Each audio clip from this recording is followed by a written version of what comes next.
नमस्कार दोस्तों, जय श्री कृष्णा। आज मैं एक स्पिरिचुअल या आध्यात्मिक विषय पर यहाँ पर बात करने के लिए आपके सामने हूँ। ये सामने आपको एक टेबल या एक सारणी नजर आ रही होगी, ये मैंने किस लिए रखी है वो मैं बताना चाहता हूँ। इंडियन सोसाइटी में और खास तौर से सनातन धर्म में लोगों के अंदर मोक्ष प्राप्ति की प्रबल इच्छा होती है और बहुत सारे लोग एक उम्र बीतने के बाद इस ओर प्रयास करते हैं कि उन्हें मोक्ष की प्राप्ति हो। तो हमारे ग्रंथों में किसी भी प्राणी के कितने जन्म होते हैं इसके बारे में पहले से ही लिखा गया है कि कोई भी एक इंसान, ह्यूमन बीइंग जो भी पृथ्वी पर जन्म लेता है, उस इंसान के टोटल 144 जन्म होते हैं, 144 लाइफ्स। तो वो अलग अलग योनियों में एक 144 लाइफ्स लेकर पैदा होता है। अब 144 लाइफ्स लेकर वो पैदा होता है, तो आपकी कौन सी लाइफ करंटली चल रही है ये आपको कैसे पता चलेगा और कब आपको मोक्ष की प्राप्ति होगी। मोक्ष का मतलब है जब आप जीवन और मरण के इस चक्र से बाहर निकल जाते हो, तब एक इंसान को मोक्ष प्राप्त होता है। तो जीवन और मरण के चक्कर में हर एक इंसान को 144 या 144 लाइफ्स गुजारनी पड़ती हैं। अब बहुत लोग कहते हैं कि यदि हम अच्छे कर्म करेंगे तो हमारी मोक्ष हमको जल्दी मिल जाएगा, मगर आप कैसे कर्म करेंगे वो भी विधाता ने पहले से ही लिखा हुआ है। तो विधाता ने आपकी जिंदगी की पूरी किताब जब आप पैदा होते हो पहले से लिखी होती है, कब कब क्या क्या होना है वो सब कुछ निश्चित है, और आपने क्या करना है वो भी निश्चित है। आप कहां पर जन्म लेंगे, कहां पर बड़े होंगे, किस तरीके के कर्म करेंगे, उनमें आपकी से बहुत कम है। सारा कुछ विधाता ने ऑलरेडी लिखा हुआ है। तो हम कैसे जाने कि हमारा ये कौन सा जन्म है और जीवन मृत्यु के चक्र से कितने जन्मों के बाद हमें मुक्ति मिलने वाली है।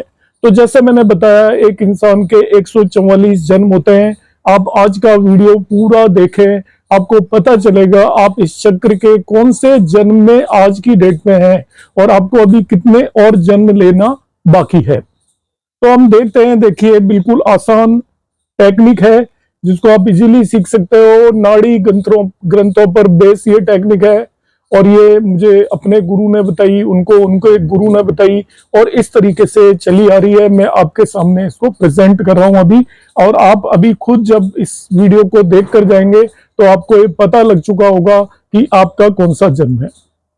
जो लोग एस्ट्रोलॉजी जानते हैं या ज्योतिष जिन्होंने पढ़ा होगा, तो मैं सामान्य तौर पे देखता हूं, जनरली लोग कहते हैं कि मेरे 12th हाउस में केतु आ गया तो अब मुझे मोक्ष मिल सकता है। मगर ये जानकारी बहुत ज्यादा अधूरी है। 12वें भाव में केतु आने का मतलब मोक्ष नहीं है। 12वें भाव में केतु आने का मतलब मोक्ष होता है, मगर कब होता है अब आपको समझ में आएगा। आप ध्यान से देखिए, जब हम जन्म लेते हैं तो टोटल 144 लाइफ्स होती हैं। तो जो राशियां हैं हमारी, उनको 4 तरह की राशियों में डिवाइड किया हुआ है। 1, 5 और 9 साइन की जो राशियां होती हैं इन्हें अग्नि तत्व या फायर साइन बोलते हैं। 1, 5 और 9 जो यहाँ पर आपको ये टेबल में ये राशियां लिखी हुई हैं फर्स्ट कॉलम के अंदर। 2, 6 और 10 ये दूसरे नंबर पर आती है। ये पृथ्वी तत्व या अर्थी साइन होते हैं। 3, 7, 11 इन्हें वायु तत्व या एयरी साइन बोलते हैं। एंड 4, 8, 12 इन्हें वाटर तत्व और जल तत्व वायु बोलते हैं। वाटरी साइन या जल तत्व वायु। जब कोई भी इंसान का जन्म चक्र शुरू होता है तो वो फायर साइनों में शुरू होता है। 144 जन्मों का जन्म चक्र शुरू होता है तो वो फायर साइन में शुरू होता है। कोई भी पैदा अग्नि से होता है। जब हम बॉर्न होते हैं, पैदा होते हैं, तो उसका रीजन अग्नि होता है। हमारे शरीर में भी अग्नि होती है। इसके बाद हम पृथ्वी वायु के चक्र से निकलकर अंत में हमारी अस्थियों को वाटर या जल में प्रवाहित कर दिया जाता है। तो कोई भी नेटिव अर्थ फायरी साइनों में बॉर्न होना शुरू होता है और अंत में वाटर साइन में उसके जीवन चक्र का अंत होता है। तो जो क्रिएशन है वो ऊर्जा या अग्नि से होता है और अंत जल या वायु से होता है, किसी भी नेटिव का। तो यहाँ पर क्या होता है कि जब भी कोई पर्सन बोर्न होगा, शुरू में जब उसका जीवन चक्र शुरू होगा, जब उसका पहला जन्म होगा तो उसकी लग्न 1 होगी। पहला जन्म होने पर लग्न 1 होगी, दूसरा जन्म होने पर लग्न उसकी 5 होगी और तीसरा जन्म होने पर उसकी लग्न 9 होगी। मतलब पहले जन्म में मेष राशि होगी उसकी लग्न में, दूसरे जन्म में उसकी लियो या सिंह राशि होगी और तीसरे जन्म में सेजिटेरियस या धनु राशि होगी। और केतु उसके पहले जन्म में भी फर्स्ट भाव में होगा, दूसरे जन्म में सेकंड भाव में होगा, वो फर्स्ट भाव में होगा मगर लग्न उसकी लियो हो जाएगी और तीसरे जन्म में भी वो पहले भाव में ही होगा, फर्स्ट हाउस में ही होगा। ये तीसरा जन्म है। 3 जन्म होने के बाद चौथे जन्म में फिर से उसकी लग्न मेष या एरीज होगी मगर केतु अब दूसरे भाव में चला जाएगा। जब पांचवा जन्म होगा तब उसकी लग्न लियो हो जाएगी और केतु फिर से दूसरे हाउस में होगा और छठे जन्म में लग्न फिर से धनु या सेजिटेरियस हो जाएगी और केतु दूसरे भाव में होगा। इसी तरीके से ये क्रम बढ़ता जाता है। फिर जब उसका 7वां जन्म होगा तो फिर से ये लग्न होगी, 8वां जन्म होगा तो ये लग्न होगी और 9वां जन्म होगा तो ये लग्न होगी मगर केतु तीसरे भाव में चला जाएगा। 10वां जन्म होगा तो फिर यही लग्न हो जाएगी। तो पहले 36 जन्मों में, 36 जन्मों में यही लग्न 12 बार रिपीट होती है। और 12 बार किस तरीके से रिपीट होती है कि पहले जन्म में एरीज लग्न होगी, फिर चौथे में यही होगी, फिर 7वें में यही होगी, फिर 10वें में यही होगी, फिर 13वें में ये होगी, 16वें जन्म में भी लग्न यही होगी, 19वें जन्म में भी यही होगी, 22वें जन्म में भी यही लग्न होगी, 25वें में भी यही होगी, 28वें में भी यही होगी, 31 और 34वें जन्म में यही लग्न होगी। एरीज या मेष राशि की लग्न होगी नेटिव की। मगर केतु की स्थिति बदलती रहेगी। पहले जन्म में एरीज लग्न में केतु फर्स्ट हाउस में होगा, चौथे जन्म में सेकंड हाउस में चला जाएगा, 5वें जन्म में थर्ड हाउस में चला जाएगा। इस तरीके से केतु हर जन्म के साथ केतु का भाव बदलता जाता है। पहले तीनों जन्मों में केतु पहले भाव में ही होता है, अगले तीसरे 3 जन्मों में केतु दूसरे भाव में होता है। इसी तरीके से 34वें, 35वें और 36वें जन्म में केतु 12वें भाव में होता है मगर वो आपकी लग्न होगी एरीज, लियो एंड सेजिटेरियस। और इसी तरीके से हमारा जीवन चक्र बढ़ता जाता है। तो पहले 36 जन्मों में इस तरीके से रिपीट होती है आपकी लग्न और केतु की स्थिति। तो केतु की स्थिति और आपकी लग्न के बेस पर मैं बताऊंगा हम किस तरीके से पता कर लेंगे कि हमारा ये कौन सा जन्म है।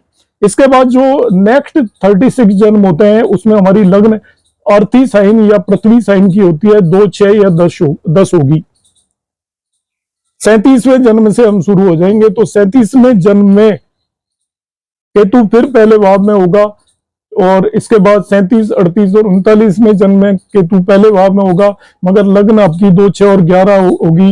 इसके बाद 40, 41 और 42 जन्म में आपका केतु दूसरे भाव में होगा मगर लग्न आपकी पृथ्वी साइन की होगी। और इस तरीके से 36 जन्मों तक ये लग्न रहेंगी। फिर ये 36 खत्म होने के बाद आपके 72 जन्म जब खत्म हो जाते हैं तो अगले 36 जन्मों तक आपकी जो लग्न है वो वायु साइन या एयरी साइन की होगी, 3, 7, 11 की होगी। 73वें जन्म से लेकर 108 जन्म तक, यहां पर मैंने मार्क किया है इस टेबल में, आपकी लग्न जो होगी 73वें जन्म से लेकर 108 जन्म तक वो एयरी साइन की होगी। और आखिर का चक्र जो होता है 36 साल का, उसमें आपकी वोटरी साइन की लग्न होंगी। 4, 8, 12 जल तत्व की राशियों की लग्नें होंगी, 4 और 8 और 12। तो जैसे आपका 109वें जन्म में कैंसर साइन की लग्न होगी, 110वें जन्म में आपका वृश्चिक साइन की होगी, 111वें जन्म में मीन राशि की लग्न होगी मगर इस केस में केतु पहले भाव में होगा। मगर जब मीन राशि की अब जब 144वां आपका आखिरी जन्म होगा तब आपकी लग्न मीन राशि की होगी और केतु 12वें भाव में होगा।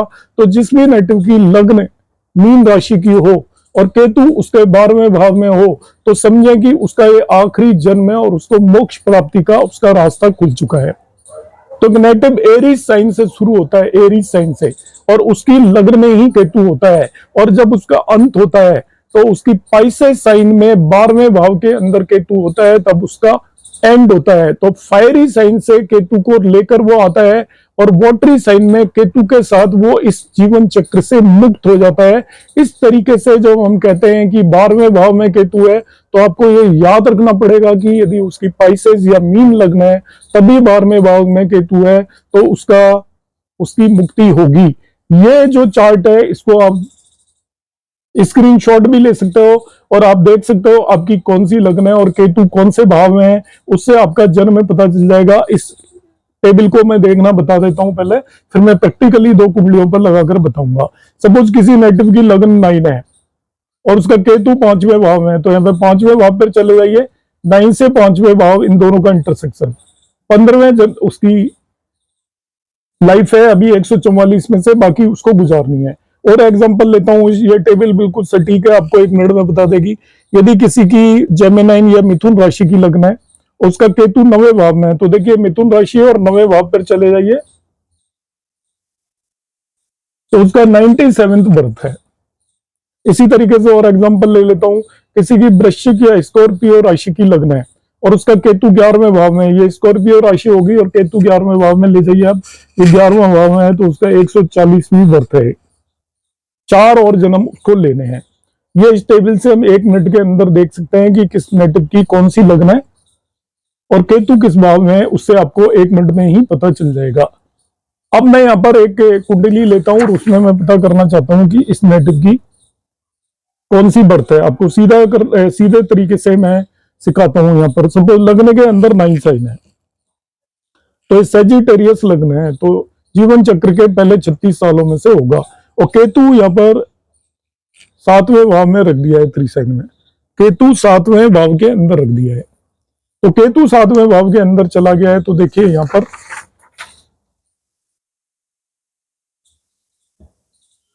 9 लग्न में केतु 7वें भाव में जाता है, 21वें जन्म में। अब मैं इसका डायरेक्ट तरीका बताता हूं आपको। ये तो टेबल आपको नहीं पता है, तो हम कैसे निकालेंगे? ये टेबल आपने बना रखी है, अब इसको आप संभाल के नहीं रखोगे या इसका प्रिंट नहीं लोगे, प्रिंट स्क्रीन नहीं करोगे या जो भी है स्क्रीनशॉट नहीं लोगे, तो कैसे पता चलेगा? केतु 7वें भाव में आ गया, तो इससे पहले केतु 6 भावों में, तीनों लग्नों में जा चुका है। मतलब 6 भाव में किस में जा चुका है? 1 में, 5 में और 9, तभी 7वें भाव में एंटर होगा। तो 6 जन्म तो इस लग्न में हो चुके, 6 जन्म इस लग्न में हो चुके और 6 जन्म इस लग्न में हो चुके। 18 जन्म तो यही पूरे हो गए जब केतु 6ठे भाव में था। अब केतु 7वें भाव में सबसे पहले 1 लग्न में आएगा, फिर वो 5 लग्न में आएगा 7वें भाव में, फिर 9 लग्न में आएगा। तो ये 19th बर्थ हो गया, या 20th हो गया, या 21st हो गया। इस तरीके से हम डायरेक्ट निकाल सकते हैं। अब मैं ये एक दूसरी कुंडली ले लेता हूं। यहाँ पर एक दूसरी कुंडली दी हुई है, ये पाइसेस लग्न की कुंडली है। तो पाइसेस लग्न आपको पता है कि 4, 8, 12 आखिरी 36 सालों में आते हैं, और यहाँ पर केतु फिर 7वें भाव में है। तो इनका कौन सा जन्म हुआ होगा? तो एक तो ये टेबल यदि आप बना लेते हो तो आपको 1 मिनट में ही पता चल जाएगा। तो पाइसेस लग्न में केतु 7वें भाव में यहाँ पे आया, तो 129th बर्थ है इसका, 129वां जन्म है। अब बगैर टेबल के निकालना मैं आपको सिखाता हूँ। तो केतु 7वें भाव में है, तो 4 और 12 साइन की जो लग्न शुरू होती है 109वें जन्म से शुरू होती है, 109वें जन्म से। तो केतु 7वें भाव में, इसका मतलब 4, 8 और 12 में, इसमें भी केतु 6 भाव तक पहुंच गया है, इसमें भी 6 भाव तक पहुंच गया है, इसमें भी 6 भाव तक पहुंच गया है। इसका मतलब 18 जन्म तो ये निकल ही चुके हैं।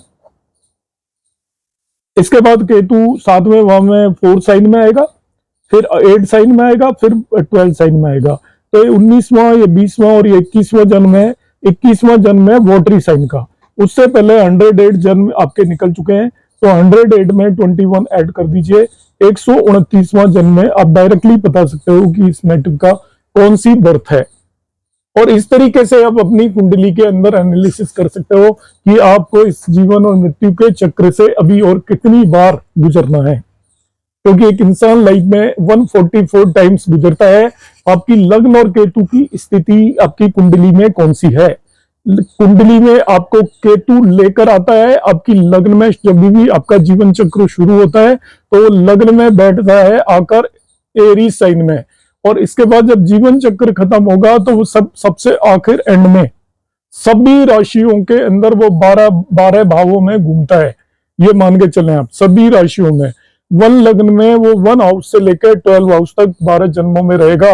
इसी तरीके से 2 लग्न में भी 12 जन्मों में रहेगा, और ऐसे 144 आपके जन्म होते हैं। तो शुरू होता है एरी साइन में, केतु फर्स्ट भाव में बैठकर आपकी लाइफ चक्र को शुरू करता है, और वो जब पाइसेस राशि के अंदर 12वें भाव में चला जाता है तब आपको मोक्ष की प्राप्ति होगी। अपना वैसे हालात बन जाएंगे, अपना आप आपकी कुंडली में वैसे योग बन जाएंगे। आप सोचेंगे आप ऐसा कुछ कर रहे हैं, आप कुछ नहीं करेंगे, आप जन्म से ही वैसे संस्कार और वैसी चीजें लेके आएंगे। जैसे जैसे आप वोटरी साइन की तरफ बढ़ते जाते हो, आप स्पिरिचुअल होते जाते हो, भगवान की तरफ आपका अपना आप ही ध्यान होता रहेगा।